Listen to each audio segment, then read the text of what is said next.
Comment savoir si une femme simule? Je pense que c'est un truc qui peut être intéressant et qui intéressera beaucoup de garçons. Comment savoir si la femme simule si elle prend du plaisir réellement? Ouais. Je sais pas, ça se voit dans les yeux. Voilà.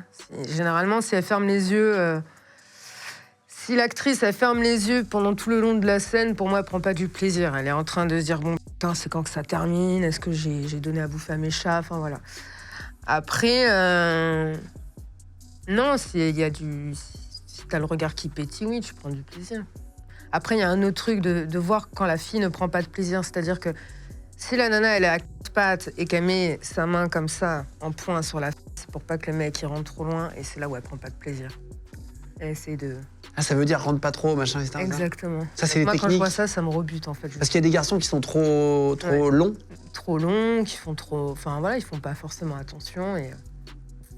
Généralement, quand on est un bon réalisateur, on coupe à ce moment-là. Est-ce que tu as déjà lu des scénarios vraiment éclatés? Où tu t'es dit vraiment là, c'est nul? Oh bah t'as des scénarios façon Père Noël. Ça c'était vraiment mais tout début. Ouais, où tu te déguises en espèce de lutin, enfin un truc débile quoi. Je comprends pas. Et t'as déjà fait des scénarios drôles, ouais? Scénario drôle, ouais, il y en a un, c'était pas mal. C'est ce que j'avais fait avec mon mari. On est parti dans une église désacralisée, je précise bien. D'ailleurs, il y a la thérapie taxi qui avait tourné dans cette église. Et en fait, on a loué le costume d'un prêtre. Donc, je vais voir un prêtre pour me confesser. Et dans cette scène, on parle de la morale, etc., etc. Donc, ouais, c'était assez... J'étais sur un prie-dieu, comme ça, en train de me confesser au prêtre. Il y a qui sur un plateau porno, en réalité? Nous, on voit que les acteurs.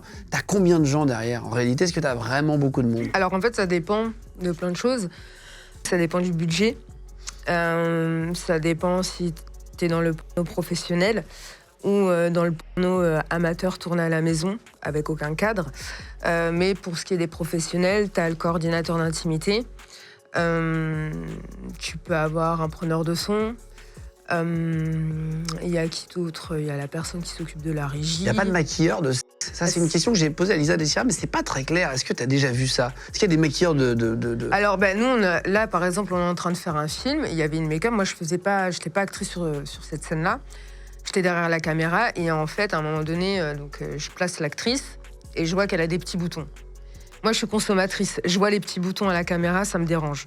Donc, ce que je fais, c'est que je demande à la make-up, est-ce que tu peux passer avec l'autorisation de l'actrice, évidemment, est-ce que tu peux passer un petit coup de fond de teint ou autre sur les petits boutons que nous, tout, on peut avoir. Mais moi, personnellement, étant consommatrice, je peux pas me perturber. Si je vois un bouton, ça m'énerve, en fait. Donc, voilà. C'est dans le détail, quoi. Exactement.